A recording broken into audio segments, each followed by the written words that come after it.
नमस्कार, स्वागत है आपका। मैं आपके साथ ममता तिवारी। वक्त चला सुपरफास्ट खबरों का।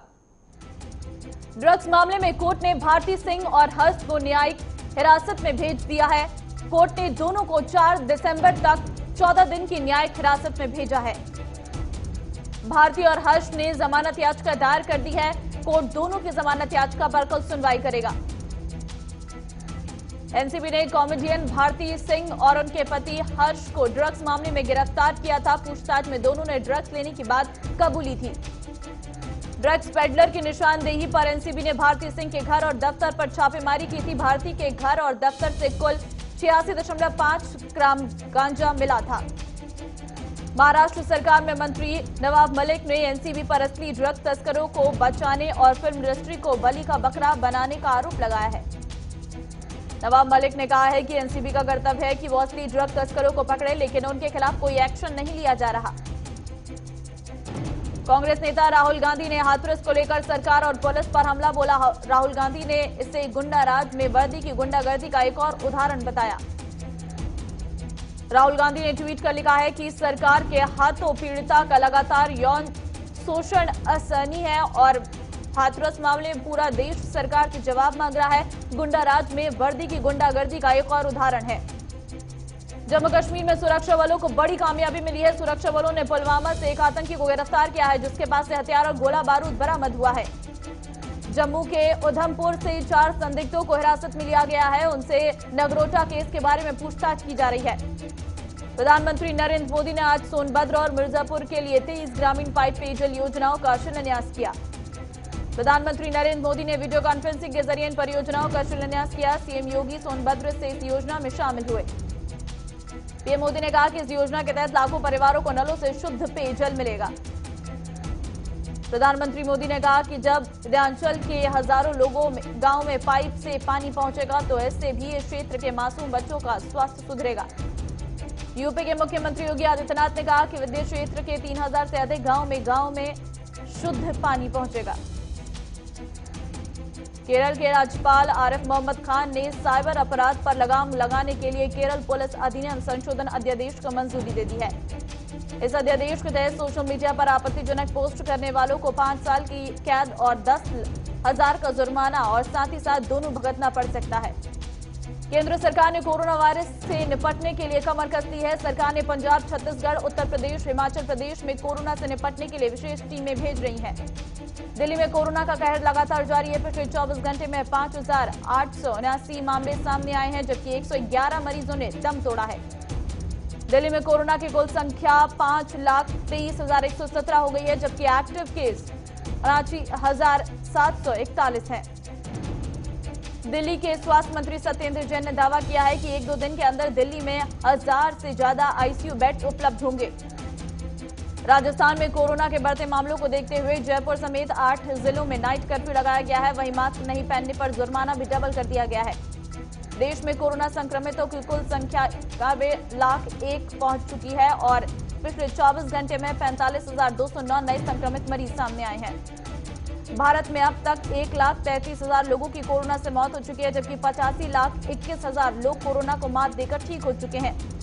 तेजस्वी यादव ने मंत्री अशोक चौधरी पर हमला बोला है। तेजस्वी ने कहा अशोक चौधरी की पत्नी पर बैंक से करोड़ों की धोखाधड़ी और जालसाजी का आरोप है। सीबीआई जांच कर रही है, कोर्ट में केस है। कहते हैं बीवी का भ्रष्टाचार not a big deal. JDU नेता नीरज सिंह ने तेजस्वी पर निशाना साधते हुए कहा कि तेजस्वी यादव के पिता सजाया है और वे प्रवचन दे रही हैं। पाकिस्तान ने भारतीय उच्चायोग के प्रभारी को तलब किया है और नगरोटा में जैश द्वारा आतंकी हमले की साजिश के आरोप को नकार दिया है। पाक ने भारत के इस दावे को खारिज कर दिया है कि पाकिस्तानी आतंकवादी संगठन जैश-ए-मोहम्मद जम्मू कश्मीर में स्थानीय चुनाव से पहले वहां हमलों की साजिश रच रहा है। यूपी के पूर्व मुख्यमंत्री मुलायम सिंह यादव का आज 82वां जन्मदिन था। इस मौके पर समाजवादी पार्टी ने प्रदेश भर में विविध योजनाएं आयोजन किए। पीएम मोदी ने मुलायम सिंह यादव को जन्मदिन की बधाई दी। पीएम मोदी ने कहा मुलायम सिंह देश के वरिष्ठ और अनुभवी नेताओं में से एक है। जम्मू कश्मीर के पूर्व मुख्यमंत्री फारूक अब्दुल्ला ने सूबे में होने वाले जिला विकास परिषद चुनाव को लेकर राज्य चुनाव आयुक्त के शर्मा को पत्र लिखा है। फारूक अब्दुल्ला ने पत्र के जरिए गुपकार गठबंधन के उम्मीदवारों के साथ किए जा रहे आचरण को लेकर आपत्ति जताई और प्रत्याशियों के लिए सुरक्षा देने की मांग की है। मध्य प्रदेश के मुख्यमंत्री शिवराज सिंह चौहान ने गौ कैबिनेट की पहली बैठक की, जिसमें सरकार ने राज्य में गायों की सुरक्षा के लिए कैबिनेट का गठन करने का फैसला किया। जम्मू कश्मीर के सीमावर्ती इलाकों में तनाव बरकरार है। इस बीच एलओसी के पास एक उड़ने वाली चीज दिखी है, जिसको लेकर सुरक्षा बल सतर्क हो गए हैं।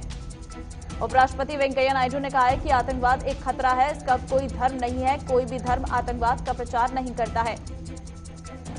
पश्चिम बंगाल में विधानसभा चुनाव से पहले वाम दलों को बड़ा झटका लगा है। वाम मोर्चे के 21 सदस्यों ने एक साथ बीजेपी का दामन थाम लिया है। प्रधानमंत्री नरेंद्र मोदी संसद के सदस्यों के लिए निर्मित बहुमंजिला फ्लैटों का वीडियो कॉन्फ्रेंसिंग के माध्यम से 23 नवंबर को उद्घाटन करेंगे। इन फ्लैटों को पुराने बंगलों के स्थान पर बनाया गया है। 80 साल से अधिक पुराने 8 बंगलों की जगह इनमें 76 फ्लैटों का निर्माण किया गया है। वुडलैंड पीपुल्स फ्रंट के सांसद विश्वजीत डिमरी ने राज्यसभा से इस्तीफा दे दिया और बीजेपी में शामिल होने का ऐलान किया है। कर्नाटक के गृह मंत्री बसवराज बोम्मई ने कहा है कि राज्य में बहुत जल्द ही ऑनलाइन गेम्स पर प्रतिबंध लगा दिया जाएगा। उन्होंने कहा कि इसके कारण लोग अपने पैसे भी खो रहे हैं।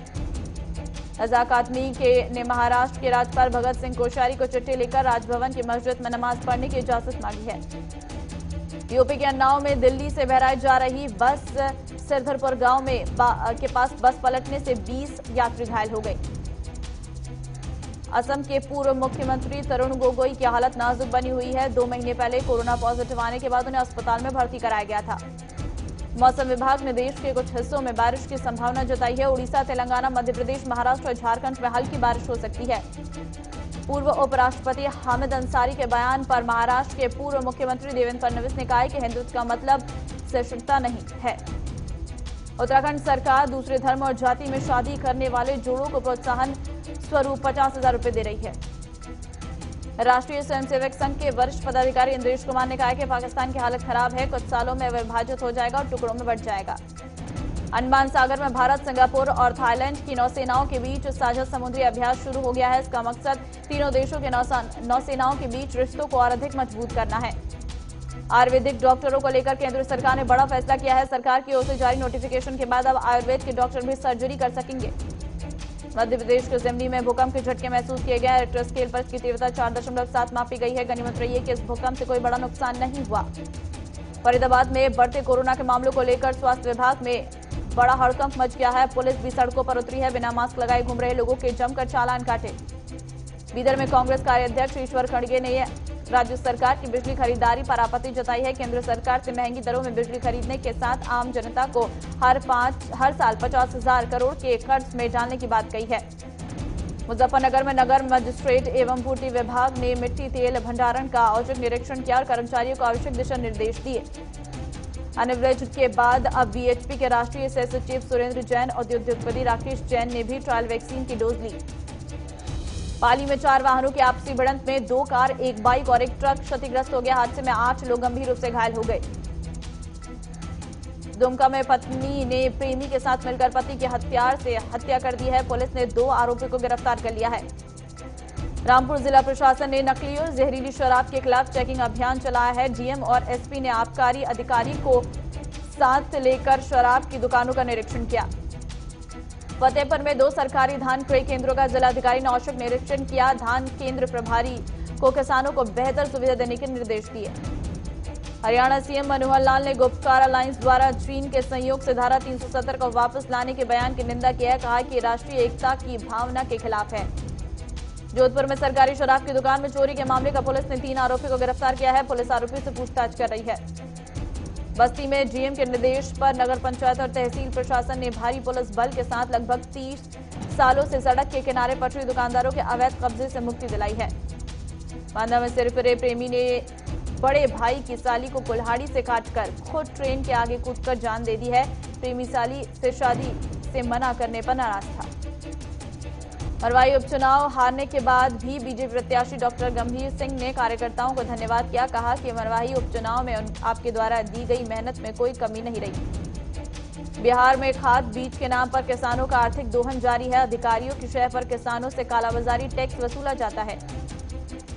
पूर्णिया में गुलनाज मामले में कैंडल मार्च निकाला गया। प्रदर्शनकारियों ने दोषियों के खिलाफ जल्द से जल्द सख्त कार्रवाई करने की मांग की। हरिद्वार में आगामी कुंभ 2021 को लेकर जूना अखाड़े में अखिल भारतीय अखाड़ा परिषद की कई मुद्दों को लेकर एक बैठक हुई। फरीदाबाद के गांव में पड़ोसियों में हुए झगड़े में जमकर पत्थरबाजी हुई और गोलीबारी भी हुई है। पुलिस ने 7 लोगों को गिरफ्तार कर लिया है। अक्सर में व्यापारियों ने एसडीएम को ज्ञापन सौंपा है और सुल्तानपुर में साप्ताहिक बंदी लागू किए जाने की मांग की है।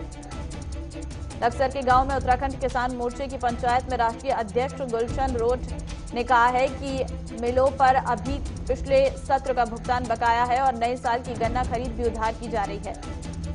उत्तरकाशी में रामलीला मैदान का अस्तित्व खतरे में है। नगर पालिका अध्यक्ष रमेश सेमवाल ने जिला प्रशासन पर अनदेखी का आरोप लगाया। आज पेट्रोल के भाव में 8 पैसे प्रति लीटर का इजाफा हुआ है। डीजल के भाव में 18 से 20 पैसे तक का इजाफा हुआ। मुकेश अंबानी अब दुनिया के सबसे अमीर बिजनेसमैन की लिस्ट में टॉप 10 से बाहर हो गए हैं। महज 3.5 महीने में ही अमीरों की लिस्ट में चौथे से 11वें नंबर पर मुकेश अंबानी पहुंच गए हैं। 28 फूड प्रोसेसिंग प्रोजेक्ट के लिए 107.42 करोड़ की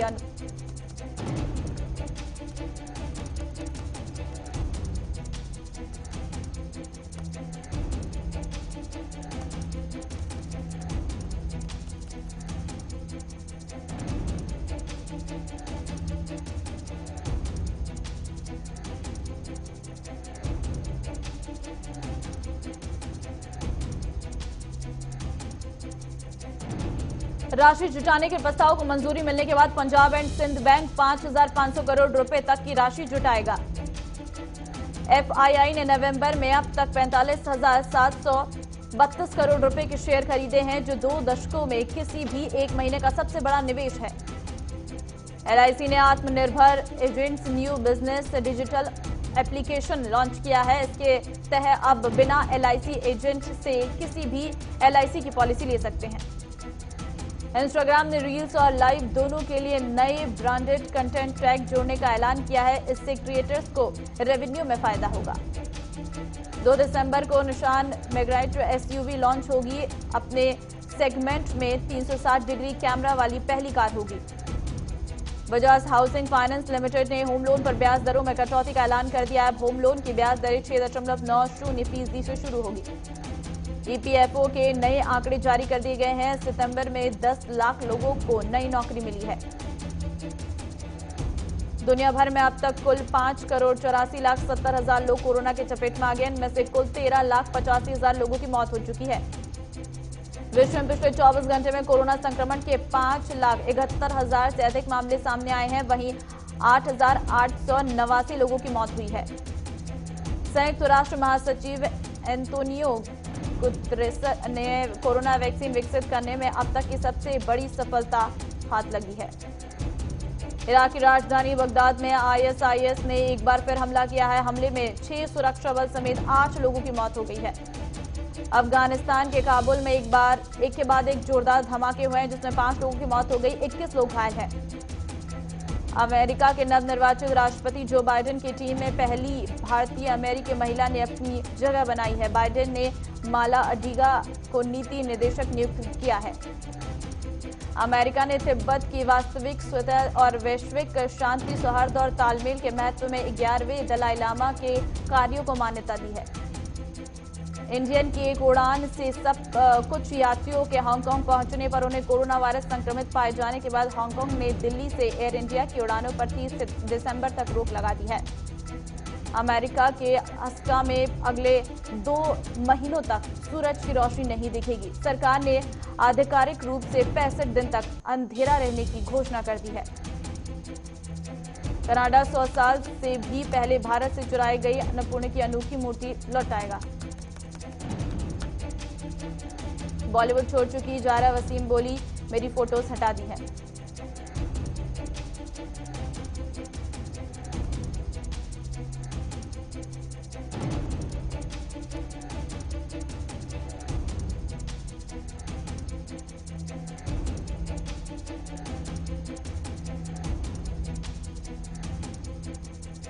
web series a suitable boy पर लव जिहाद फैलाने का आरोप लगा है।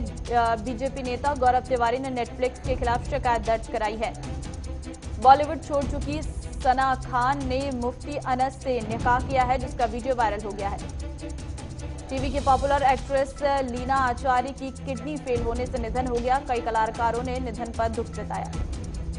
सोनू सूद ने जिम में 20 सेकंड तक हवा में उल्टा लटक कर वर्कआउट करते हुए वीडियो ट्वीट किया है, जिसे फैंस खूब पसंद कर रहे हैं। ऑस्ट्रेलिया में इंडियन प्लेयर्स का डेब्यू हो सकता है। टी नटराजन पहला मैच खेल सकते हैं। संजू सैमसन का वनडे तो नहीं, सिराज और नवदीप सैनी का टेस्ट में डेब्यू संभव है। लंदन में खेले जा रहे एटीपी फाइनल्स टूर्नामेंट में थीएम और के बीच मुकाबला होगा। तमिलनाडु के विकेटकीपर बल्लेबाज नारायण जगदीशन भारी बारिश में बल्लेबाजी करते दिखे, कहा हमें कोई नहीं रोक सकता, वीडियो वायरल हो गया। ऑस्ट्रेलिया के पूर्व कप्तान इयान ने कहा है कि विराट कोहली की वजह से भारत को बड़ा नुकसान होगा, उनकी वजह से भारत के बल्लेबाजी क्रय की मजबूती चली जाएगी। विराट कोहली ने जिम में जमकर पसीना बहाया। कोहली ने अपने वर्कआउट की तस्वीरें सोशल मीडिया पर शेयर की। और खबरों के बीच वक्त एक छोटे से ब्रेक का, फौरन लौटें।